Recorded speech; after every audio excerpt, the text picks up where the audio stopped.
Tod Browning's 1932 cult classic film, Freaks, was controversial and banned in several countries for over 30 years. The film pretty much killed Browning's career as a director, however became widely popular in the 1960s, which shows how much ahead of its time it really was. In this video, you'll learn about filmmaker Tod Browning, the production of Freaks, and the legacy left behind.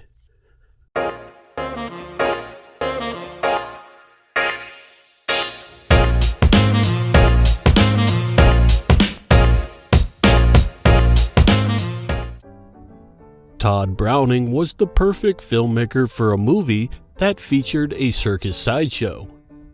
Browning was always fascinated with the circus, and at 16 he left home to join.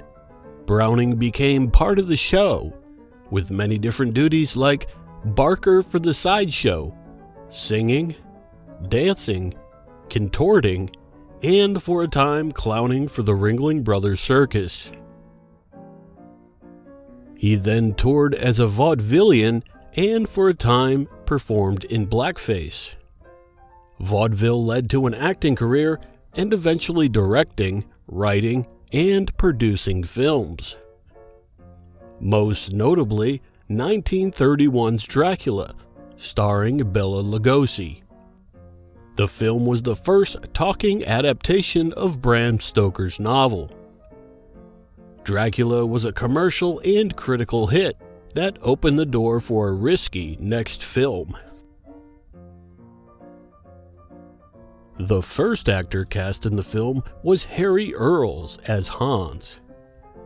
Harry had worked with Browning on the film The Unholy Three, and was actually the one who brought the story Spurs to Browning's attention.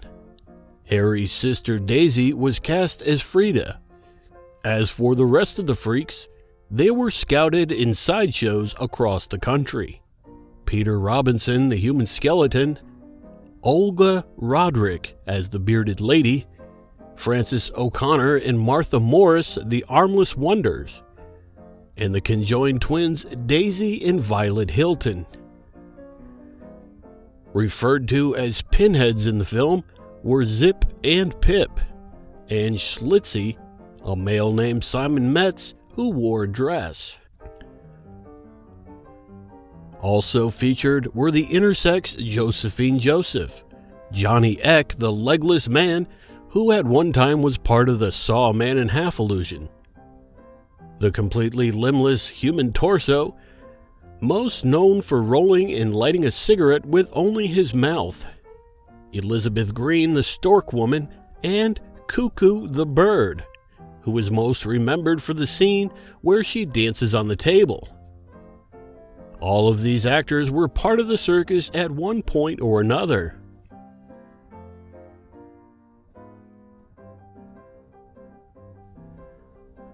Browning convinced MGM to buy the rights for the story Spurs, and produced the film loosely based from the story.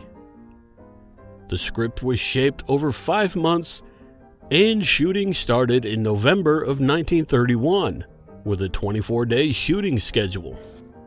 Some of the Freaks created quite a stir at MGM Studios and were not allowed to eat in the commissary. So MGM constructed a tent to separate them from the average-looking people. Some of the more normal-looking Freaks were able to stay and eat with the others. It's a bit poetic looking back in a way due to the narrative and theme of the film. Browning made the beautiful people the villains and the Freaks the heroes of the story, which was a stark difference than Hollywood movies of the 30s. He humanized people with disabilities and reminded the audience that these were people with real feelings and lives. He also made a point to show the bond the Freaks had with each other, like an extended family. The bearded lady can have babies. The Siamese twins can get married.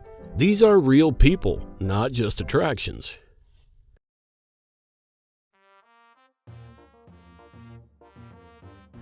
In January of 1932, MGM held a few test screenings. Some people reportedly got ill, some fainted, and some just plain ran out of the theater.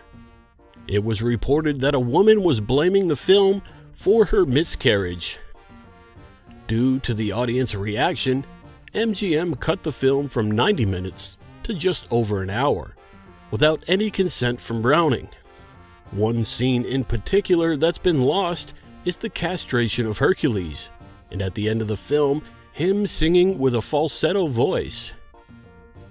The scenes cut are considered to be lost forever. Even with the cuts, the film still garnered a negative response, and the film was considered a box office bomb. Browning's career never really managed to come back from it.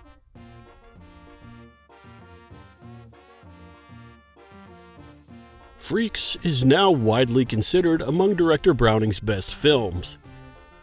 The film's growing esteem among critics traces back to the early 60s, when it was rediscovered as a counterculture cult film, particularly among European audiences.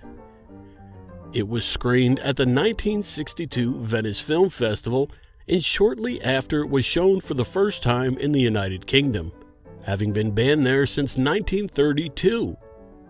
Throughout the 1970s and 80s, the film was regularly shown at midnight movie screenings in the United States.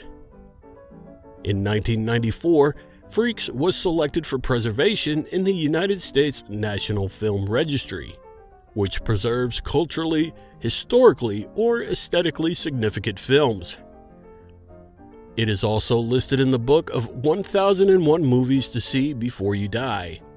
Freaks has inspired two unofficial remakes, She-Freak in 1967 and Freak Show in 2007. It also served as a major inspiration for the fourth season of the television series American Horror Story, titled Freak Show. It's unfortunate that Browning wasn't able to see the impact and love for the film after all these years.